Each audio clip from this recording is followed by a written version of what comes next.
Bismillahirrahmanirrahim. Assalamualaikum warahmatullahi wabarakatuh.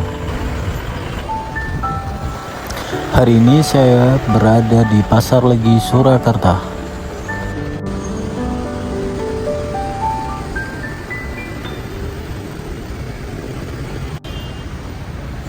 Saya ingin membahas sejarah Pasar Legi Solo lebih lengkapnya, jadi ikuti perjalanan saya ya.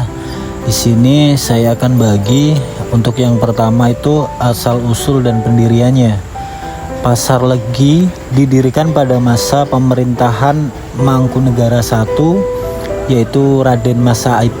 Di awal berdirinya Mangkunegaran sekitar abad ke-18. Dan untuk nama Pasar Legi, nama Legi berasal dari sistem pasaran Jawa atau biasa dikenal Pancawara, di mana pasar ini ramai setiap hari pasaran Legi. Dan saya ingin mengajak pada masanya, di awal-awalnya Pasar Legi ini merupakan pusat perdagangan hasil bumi bagi petani dari Solo dan daerah sekitar seperti Boyolali, Karanganyar, Klaten, Sragen, hingga Ngawi.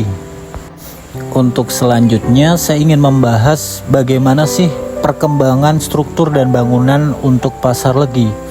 Jadi pada masa awal para pedagang-pedagang secara tradisional di tanah beralas karung atau daun dahulunya, atau dulu disebutnya pedagang oprokan karena belum ada bangunan permanen.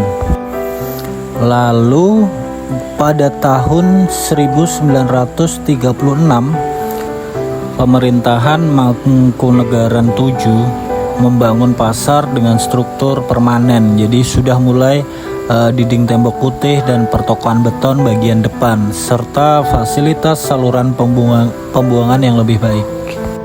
Selanjutnya pasar mengalami beberapa renovasi besar, di antaranya tahun 1992 untuk bangunannya itu diperluas dan sebagian pada 2006. Dan pada 29 Oktober 2018 Pasar Legi terbakar hebat yang menghanguskan hampir seluruh kios. Setelah itu pasar direvitalisasi dengan dana APBN sekitar kisaran di 104 miliar melalui Kementerian PUPR. Dan setelahnya bangunan baru selesai dibangun pada akhir 2021 dan diresmikan pada 20 Januari 2022 oleh Ketua DPR RI Puan Maharani bersama Wali Kota Solo dan Menteri PUPR.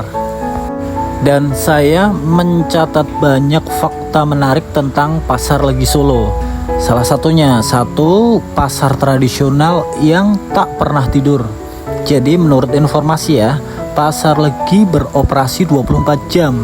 Meski pembeli dan pedagang itu bergantian dari pagi sampai dini hari. Dan saya ingin bicara sejarah bagaimana cara perdagangan tempo dulu untuk Pasar Legi. Jadi dahulu para pedagang dari desa-desa sekitar Solo berjalan kaki sejak dini hari, ya sekitaran pukul 2 pagi lah, dengan obor menuju pasar. Lalu pada tahun 1870-an pedagang dari daerah seperti Klaten dan Ngawi mulai melakukan perjalanan menggunakan kereta api kelas 3, yaitu turunnya karena dekat dari stasiun Solo Balapan. Dan untuk Pasar Legi setelah pasca kebakaran itu dibangun 3 lantai yang terdiri dari semi basement, lantai dasar dan atap dengan kisaran ya 316 kios dan sekitar 2110 los dagang. Dan dari kejadian musibah kebakaran yang pernah menimpa Pasar Legi, sekarang ada sistem zonasi area dagang dan fasilitas penanggulangan kebakaran secara modern untuk mencegah kejadian serupa terjadi lagi. Oh iya, ada yang lupa perihal lokasi Pasar Legi itu berada di Jalan Lejen S. Parman.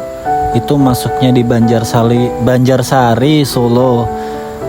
Dan untuk peranan ekonomi untuk Pasar Legi menjadi pasar induk terbesar di kota Solo yang menyediakan kebutuhan pokok bagi penduduk lokal dan wilayah sekitarnya. Saya melihatnya Pasar Legi bukan hanya sekedar tempat jual beli, tapi juga bagian dari warisan sejarah dan ekonomi masyarakat Solo. Sebagian pasar tradisional yang berakar sejak masa pemerintahan Mangkunegaran. Ia telah mengalami banyak transformasi, mulai dari aktivitas pedagang jalanan, pembangunan struktural di era kolonial, hingga revitalisasi secara modern ya pasca kebakaran yang tetap menjadikannya pusat kehidupan ekonomi hingga kini. Dan ada satu hal lagi yang ingin saya kasih tahu perihal nama Legi. Itu ada unsur kepercayaan budayanya. Seperti yang saya bilang tadi ya, nama Pasar Legi itu berasal dari nama hari pasaran Jawa, yaitu Legi, yang menurut mitosnya yang dulu dipandang sebagai hari ramai untuk pengunjung dan menguntungkan. Jadi kalangan masyarakat tradisional Jawa sering mengkaitkan pasaran ini dengan keberuntungan ekonomi dan berkah, terutama jika pedagang atau berbelanja pada hari tersebut. Ini bukan mitos mistis ya, tapi lebih kepada kepercayaan budaya tradisional bahwa waktu atau hari tertentu membawa energi baik dalam perdagangan. Selain itu, banyak mitos-mitos. Ini saya tidak bicara di Pasar Legi ya. Jadi ada beberapa pasar tradisional, mungkin salah satunya termasuk di Solo. Jadi ada pedagang itu melakukan ritual. Salah satunya sering kita kenal namanya sedekah bumi. Itu kayak doa pembuka pasar. Untuk ritual atau apanya saya kurang begitu tahu. Jadi itu dilakukan untuk memohon keberkahan dagangan atau keselamatan pengunjung ya, atau serta pedagang. Ritual semacam ini lebih bersifat budaya atau keagamaan daripada mistis semata. Lalu bicara mitos, saya tekankan lagi ya, ini saya tidak bicara mitos tentang Pasar Legi, tapi mitos perihal pasar tradisional. Salah satu selain sedekah bumi tadi, ada yang saya sering dengar itu kayak hormat kepada leluhur atau penjaga pasar.